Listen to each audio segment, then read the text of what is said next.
atas ruang yang berbeda, kita berkumpul, terhubung oleh cerita, menyatukan bahasa, merawat budaya, agar anak-anak kita tetap mengenal akar mereka.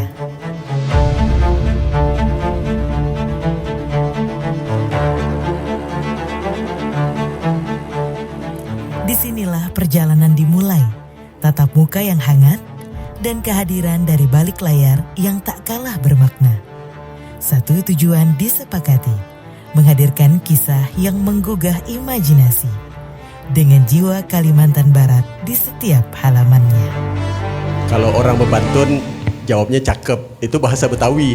Kalau di Pontianak, lawar. Ke Singkawang singgah ke Peniti, di Peniti lihat orang lomba sampan. Sungguh senang rasanya hati melihat bapak ibu yang cantik dan tampan.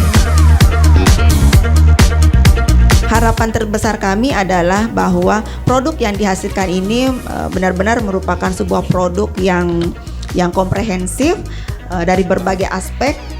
Tidak saja memperhatikan aspek kebahasaan, kesastraannya, juga nilai-nilai budayanya, tetapi juga dari aspek psikologinya, keindahan ya, karena di sini ada peran ilustrator yang menerjemahkan ya dalam bentuk visual, sehingga pembaca anak-anak yang dalam hal ini menjadi sasaran dari penulisan buku ini bisa lebih senang membaca buku ini, karena pada dasarnya yang paling utama adalah bagaimana menumbuhkan ketertarikan terlebih dahulu bagi anak-anak itu sehingga dia mau membaca buku.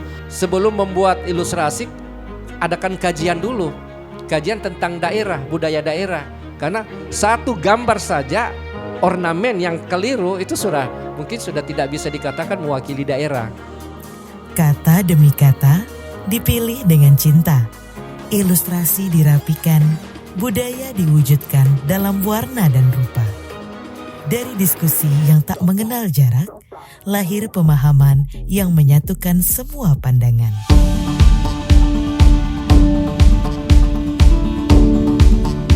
Untuk mendapatkan suatu buku yang sangat berkualitas, memang harus ada penemuan seperti ini. Kita sebagai penerjemah itu harus menurunkan ego.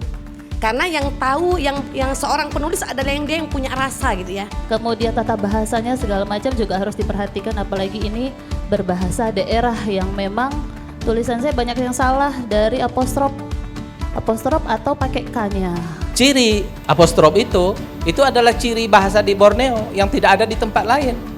Kemudian apakah rima bersajaknya dan segala macam dipertahankan? Ini juga satu isu, karena kadang-kadang kita fokus pada bagaimana maksudnya saja. Mengapa ini penting? Karena ini karya sastra. Karya sastra mementingkan rasa. Rasa hanya bisa diterjemahkan dengan bahasa yang berperasaan. Jadi itu isu yang saya lihat di dalam beberapa buku.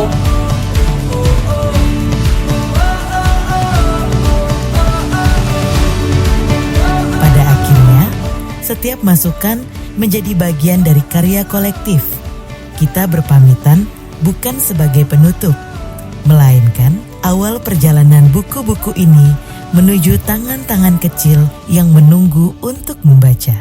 Sebagai penulis, saya sangat haus akan ilmu tentang kepenulisan cerita anak, begitu juga tentang psikologis anak. Saya sudah belajar banyak hal, salah satunya bagaimana strategi penulisan bahasa daerah. Ini tadi ada diskusi antara ilustrator, penulis, dan juga penelaah. Banyak hal yang dikoreksi, termasuk bagaimana cara penulisan dalam bahasa daerah dan juga dalam bahasa Indonesianya. Kegiatan ini sangat bermanfaat banget, apalagi menghasilkan buku-buku yang memang diperlukan untuk anak-anak.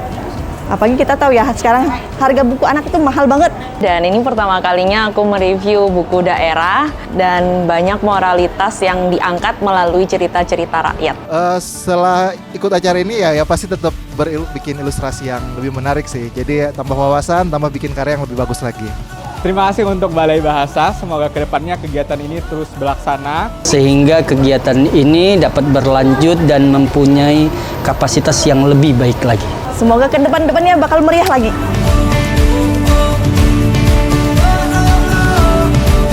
Kita berbeda tempat, namun satu dalam bahasa. Dari Kalimantan Barat untuk Indonesia. Trigatra bangun bahasa.